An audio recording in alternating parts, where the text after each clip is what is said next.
watched the unlikely bond unfold before them. It was as though the shark had found a friend in Tony, someone who understood it and respected its power. After what felt like an eternity, Tony slowly made his way back to the edge of the tank, the shark following him closely. With a final pat on its fin, Tony climbed out of the water, his heart pounding with excitement and relief. The aquarium staff rushed to the tank, stunned at what they had just witnessed. The shark was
a fascinating subject for study.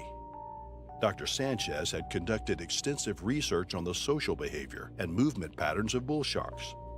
She is particularly interested in their migratory patterns and had used sophisticated tracking devices to follow individual sharks as they move between different habitats. Dr. Sanchez is also interested in the feeding habits of bull sharks, which are known to be opportunistic predators, feeding on a wide variety of prey, including fish, turtles, and even other sharks. She has studied the effects of changing ocean temperatures and other environmental factors on the distribution and abundance of prey species, which in turn can impact the behavior of bull sharks. She had received a grant to study the movements and behavior of bull sharks in the Gulf of Mexico and had been meticulously planning her research for months. The Gulf of Mexico was an ideal location for Dr. Sanchez's research, as it was home to a thriving population of bull sharks. She had carefully selected a site for her dive based on her previous observations of shark activity in the area. On the day of her dive, Dr. Sanchez woke up early and prepared her equipment, checking every detail to ensure that everything was in perfect working order. She reviewed her research plan one final time, going over each step in detail to make sure that she had not overlooked anything. As she set out for the dive site, Dr. Sanchez felt a mix of excitement and apprehension. She knew that studying bull sharks could be dangerous, and that even the most experienced researchers could fall victim to a sudden attack. But she was also passionate about her work and believed that the insights she would gain from her research could have a significant impact on our understanding of these fascinating creatures. Once she reached the dive site, Dr. Sanchez wasted no time in getting to work. She carefully donned her wetsuit and diving gear, checking each piece to make sure that it was secure. She then descended into the water, her heart racing with anticipation. For the next few hours, Dr. Sanchez swam through the crystal clear waters of the Gulf of Mexico, observing and documenting the movements and behavior of the bull sharks she encountered. She used underwater cameras and tracking devices to gather data, carefully noting each observation in her research journal. She was carefully observing a group of bull sharks when she noticed one particular shark, a large female, exhibiting some unusual behavior. The shark seemed agitated and was swimming erratically, darting back and forth with alarming speed. Dr. Sanchez became increasingly concerned as the shark began to circle her movements growing more frenzied by the minute. She realized that the shark had likely been disturbed by her presence and was becoming aggressive. Despite her fear, Dr. Sanchez knew that she needed to remain calm and rational if she was going to survive the encounter. She slowly began to swim away from the shark, maintaining eye contact and making slow, deliberate movements to avoid triggering any sudden attacks. Suddenly, the shark lunged towards Dr. Sanchez, its jaws gaping wide. Instinctively, she rolled onto her back and kicked out with her feet, managing to land a blow on the shark's nose. The impact stunned the shark, and she swam away as fast as she could, trying to put as much distance between herself and the shark as possible. She could feel her heart pounding in her chest as she glanced back over her shoulder, expecting to see the shark hot on her trail. But to her relief, the shark seemed to have been momentarily stunned by the blow to its nose, and it did not pursue her. Instead, it circled around in the water, as if trying to decide whether or not to make another attack. Dr. Sanchez knew that she could not let her guard down, even for a moment. She stayed vigilant, keeping an eye on the shark's movements as she swam back towards the boat. But just as she was beginning to feel a sense of relief, the shark suddenly lunged towards her once again. This time, Dr. Sanchez did not have the luxury of surprise. She was ready, and she quickly twisted her body to the side, just narrowly avoiding the shark's jaws as they snapped shut in front of her face. She kicked out with her feet, striking the shark's side with all her strength. The impact seemed to stun the shark once again, and it retreated a few feet back, circling around as if weighing its options. Dr. Sanchez knew that she could not keep fending off the shark forever. She needed to make it back to the boat before the shark decided to launch another attack. With adrenaline pumping through her veins, Dr. Sanchez swam as fast as she could, her arms and legs working in perfect synchronization as she propelled herself through the water. The shark pursued her for a few more seconds before finally giving up and disappearing into the depths of the ocean. Dr. Sanchez emerged from the water, gasping for breath, but relieved to have survived the harrowing encounter. She knew that she had narrowly escaped a deadly attack, and she would never forget the lesson she had learned about the power and unpredictability of the creature she studied. The reason for the bull shark's agitation is not immediately clear to Dr. Sanchez, but bull sharks are known for their aggressive nature and unpredictable behavior, and it's possible that the shark was simply reacting to her presence in its territory. However, as Dr. Sanchez later reviewed the footage from her underwater camera, she noticed that the shark had a large fishing hook embedded in its mouth. It was possible that the hook was causing the shark's pain or discomfort, making it more aggressive and unpredictable than usual. Dr. Sanchez knew that the presence of fishing gear and other human activities in the ocean could have a significant impact on the behavior of marine animals. She made a note to investigate further and to share her feelings with local authorities and conservation groups to raise awareness about them crashing down with thunderous force. As James sets foot on the golden sand of the Gold Coast, he feels the energy and excitement of the surf culture all around him. The sun beats down on his skin, and the sound of the waves crashing against the shore fills his ears. He can't wait to paddle out and catch his first wave, to feel the rush of adrenaline and the joy of being one with the ocean. For a surfer like James, the Gold Coast is more than just a destination. It's a pilgrimage to a place where the elements come together to create the perfect wave, and he's ready to ride it all the way to the shore. For the first few days of his trip to the Gold Coast, James had been exploring the vibrant underwater world that lay just beneath the surface of the crystal clear waters. Snorkeling and scuba diving had become his daily routine, and he marveled at the colorful corals, exotic fish, and elusive sea turtles that had captured his heart. One sunny afternoon, James decided to venture out on a solo swim, feeling confident and at ease in the water. He was surrounded by the beauty of the reef and enjoyed the sensation of gliding through the water. Although he had heard stories of sharks in the area, James brushed off the thought, knowing that shark attacks were rare and that he had years of experience in the water. As James swam along, admiring the stunning underwater scenery, he noticed a large shadow approaching him. His heart skipped a beat as he realized it was a great white shark. The massive creature glided gracefully through the water, its sleek body perfectly designed for hunting. James was awestruck by the sight of the majestic predator, but he knew that he had to remain calm and collected if he wanted to survive this encounter. James was paralyzed with fear as the great white shark closed in on him, its jaws wide open. He tried to swim away as quickly as he could, But the shark was too fast, and it was upon him in an instant. With a sharp snap of its powerful jaws, the predator clamped down on James's leg, piercing through his skin and pulling him down into the depths of the ocean. James's adrenaline kicked in as he felt the searing pain shoot through his body. He knew he had to fight for his life. He started punching and kicking the shark with all his might, trying to break free from its powerful grip. The water around him turned into a murky red as he continued to struggle against the predator's jaws. Despite his best efforts, James soon realized that he was no match for the shark's immense strength. The creature continued to drag him down deeper and deeper into the ocean, making it harder and harder for him to breathe. James knew he had to come up with a new plan if he wanted to survive this brutal attack. James's heart raced in his chest as he grappled with a massive great white shark that had latched onto his leg.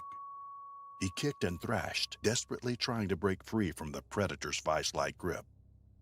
The shark's teeth pierced deeper into his flesh, sending shockwaves of pain through his body.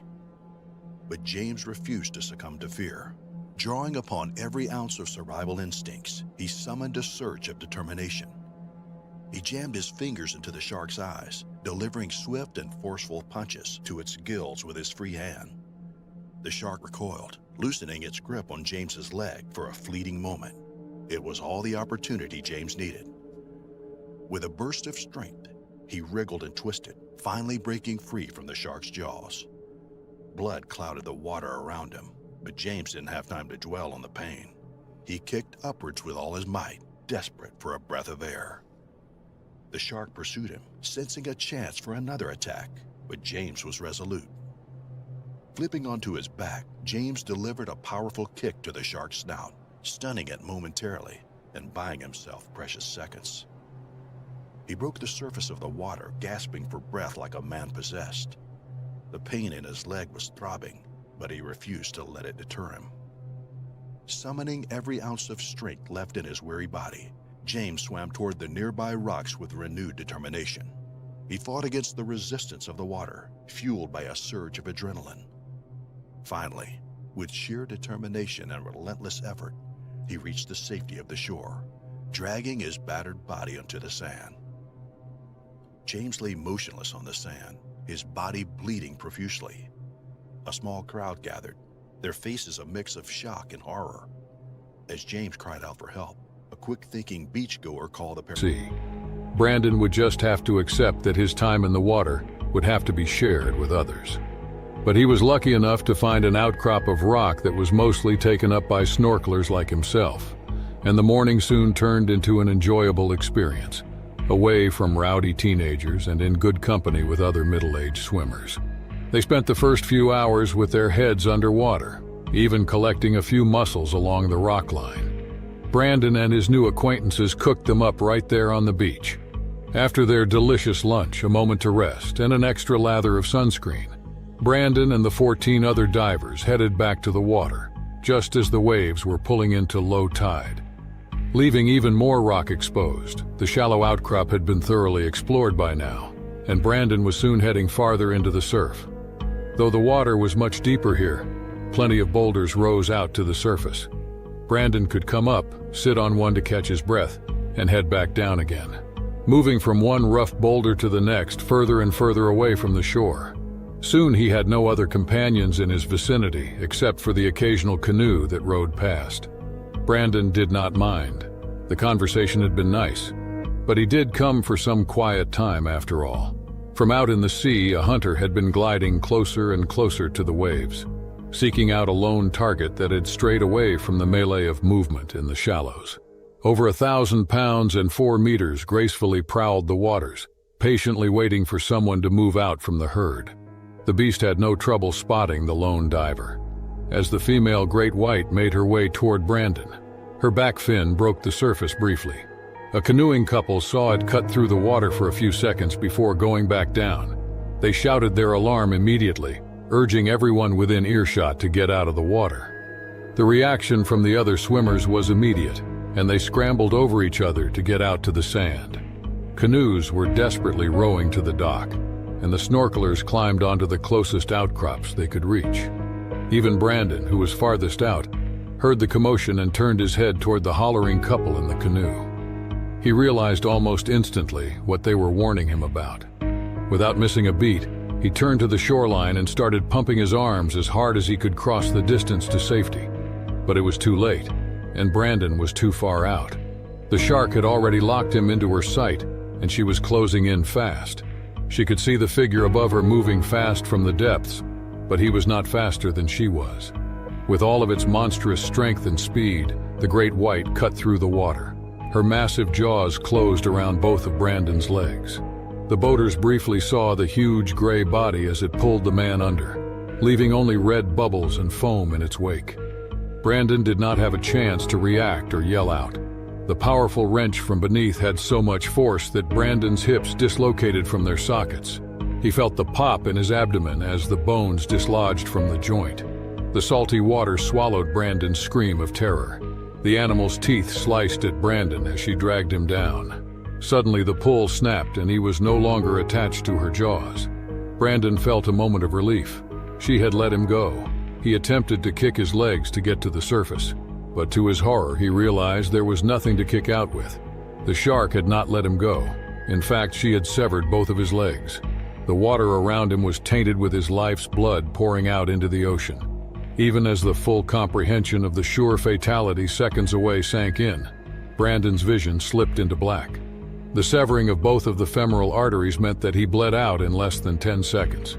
Brandon Jacobs was dead before his head bobbed above the surface. The animal, with a mouth full of an efficient amount of flesh to fill her stomach, for now headed back off into the deep. It would be the very boaters that tried to warn Brandon of the incoming danger that fished his remains out. They could not drag his upper body onto the canoe without capsizing their vessel, so the man held on to what was left of Brandon's shirt and dragged it along as his female partner rowed them to the beach. They had the body out on the Piercing scream, alerting Daniel that something was terribly wrong. He could see the fear etched on her face as she struggled to keep her head above water, and the unmistakable sight of blood starting to spread around her. With his heart pounding in his chest, Daniel knew he had to act fast. Without a moment's hesitation, he dove into the water and immediately saw the cause of Julia's distress. A bull shark had latched on her.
Julia and Daniel kicked violently in the direction of the shark, fighting with all their might to keep it at bay and make their way to safety. Despite the searing pain in her leg, Julia refused to let fear overcome her. She was determined to survive and protect herself and Daniel. With adrenaline coursing through their veins, the couple fought back against the shark with everything they had, landing punches and kicks on the creature in a desperate bid for survival. In a desperate move, Daniel kicked the shark's snout, causing it to retreat in shock, creating a momentary respite for the couple. However, they knew they couldn't afford to let their guard down. Julia's injury needed urgent medical attention, and they had to reach the safety of the boat as soon as possible. With one arm around Julia, Daniel slowly escorted her towards the boat, his eyes scanning the water for any signs of the shark's return.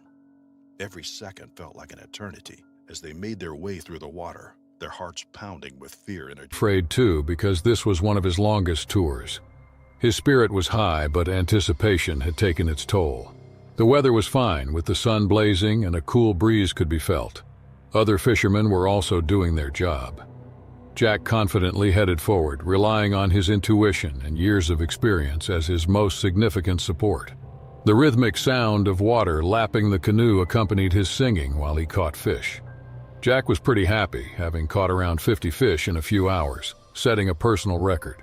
He was confident about catching a big fish as he approached the location, although apprehensive due to its reputation as a danger zone where many fishermen had lost their lives.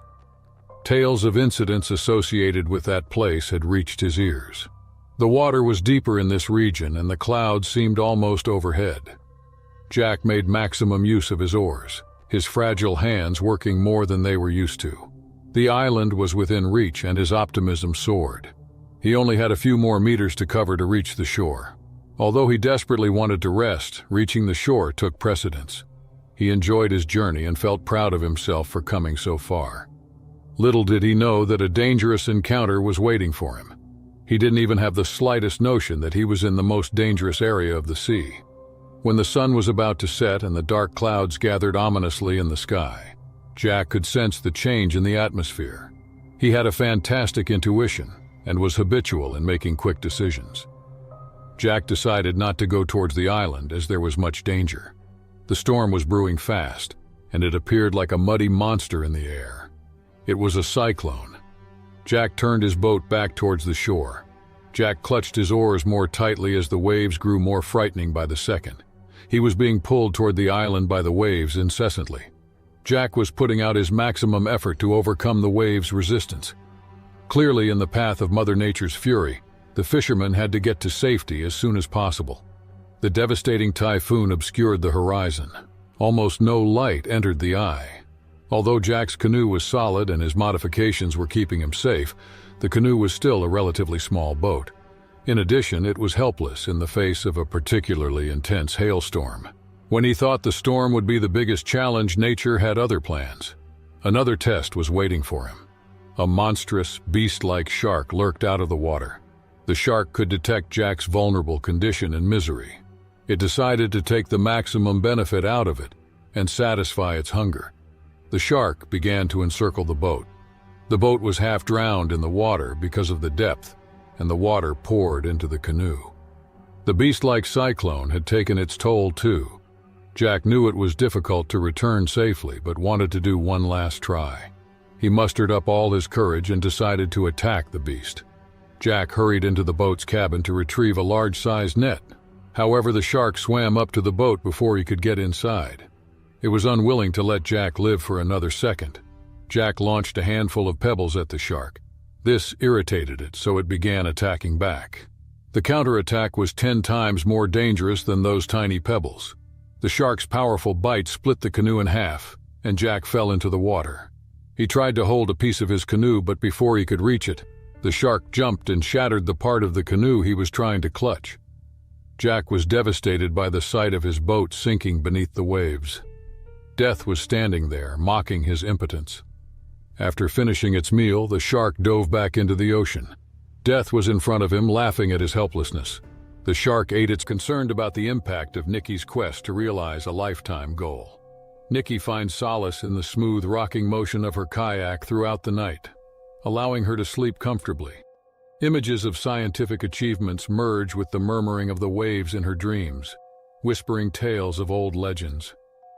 The gigantic great white shark glides easily beneath the dark seas, an ancient predator encapsulating the very essence of the ocean. Its keen senses detect the presence of an unknown monster overhead. An unexplainable disturbance ripples through the ocean in the early hours of the morning. The deep Voyager gently sways as though rocked by invisible hands.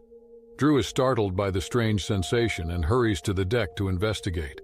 The crew looks down into the murky depths, attempting to make sense of the unknown happening. Nikki awakens on a nearby island, uneasy, as if an unseen presence is watching her every step. She initially dismisses her concerns, attributing them to an overactive imagination, and relies entirely on scientific data. Nikki and her team prepare to restart their research as the sun rises, casting a golden glow across the horizon. But the sea has other plans. A huge force surges from the depths, knocking Nikki's kayak over. As they watch the chaos develop in front of them, the deep Voyager crew panics. Nikki is battling for her life in the sea, bewildered and gasping for air. She notices a massive shadow moving beneath her in a split second, and panic grips her heart. She meets the ocean's most enigmatic creature, the famous great white shark, who reveals itself to her. Drew dives into the waves to save Nikki, as other crew members toss life buoys and ropes to help those in need. The great white shark circles around, neither attacking nor running but observing and intrigued by the humans in its domain. As Drew takes Nikki to safety, Nikki looks down into the ocean's depths, where she meets the piercing gaze of the gigantic great white shark. Nikki suddenly realized something. The shark is more than an animal. It protects the wild, representing nature's uncontrolled fury. Despite the terrifying close encounter, Nikki develops a deep regard and understanding for the famous shark. She learns that not everything can be controlled or fully comprehended, and that some mysteries are designed to stay unexplained. This life-changing encounter molds her into a more humble and compassionate scientist. On board the deep Voyager, the crew muses on their once-in-a-lifetime encounter with the enigmatic shark. They are all strongly moved by natural phenomena beyond human knowledge, and a shared sense of awe links them. The sun sets below the horizon as the deep Voyager cruises away from Isla de la Luna, turning the sky pink and orange. Nikki is fully aware that the great white shark will continue to wander free, an untamed sentinel of the wild oceans, a tribute to the immense powers of nature, and a reminder that certain questions are best left unexplained. During the summer of 2005, Dr. Amelia Monroe and Dr. Jack Porter were immersed in the distant and intriguing realm of the Farallon Islands. These islands, a poetic place where the waves shimmered like an ever-changing canvas, portrayed tales of wild splendor. Amelia, a well-known figure in the field of marine biology, considered the great white shark a magnificent enigma, believing it to be endowed with a mind comparable to her own. Her intense quest for information drove her on an intellectual journey that paralleled the delicate twists and turns she wanted to understand within the ocean currents. Jack, her counterpart in this complicated dance of predators and prey, utilized his knowledge gracefully and accurately, navigating the depths like a maestro. As their minds fused amidst the expanse of the ocean, their study excursion became a mental symphony. As dusk came over the horizon, Amelia and Jack set out on a nighttime adventure beneath the surface, hoping to discover the ocean's heartbeat while looking for indications of life in its depths. As they descended deeper into the ocean's obsidian depths, their thoughts were entwined with the calming beat of the waves. They unraveled the mysteries of the underwater realm, where ethereal ballets performed by great white sharks unfurled before their awakened eyes, illuminated by flashlight beams. Amelia's senses were captivated as the profound mysticism of the ocean's nocturnal symphony mingled with the stunning celestial spectacle above. Her never-ending quest for information had left her physically exhausted, and she found brief respite in the gentle cradle of an inflatable kayak beneath the massive canopy of stars. Amelia's consciousness faltered as she teetered on the verge of rest, avoiding the constant search for information for a little while. The kayak, a transitory watercraft, is a metaphor for human fragility amid untamed magnificence, linking the tangible and the mental. A dangerous predator, a living relic of ancient grandeur, spotted the slumbering figure atop the kayak, unbeknownst to Amelia, far below in the unfathomable depths. The great white shark, propelled by forces